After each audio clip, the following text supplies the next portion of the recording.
Scan this. Sovi is here. Let's level up. Calculus problems like this volume of revolution question are actually super fast to solve if you just follow these 3 simple steps right now.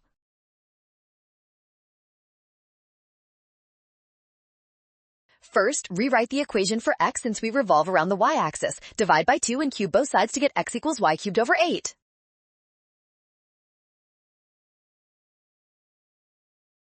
Next, we set up our volume integral using the disk method formula. We integrate pi times our radius squared from 0 to 2, which means squaring our expression for x right now. Finally, evaluate the integral of pi times y to the 6th over 64. This gives 0.898, making option B the winner. Well done! Scan the code. You can learn better with Sovi. Avoid a rush to prevent signs errors. Trust the given and check steps.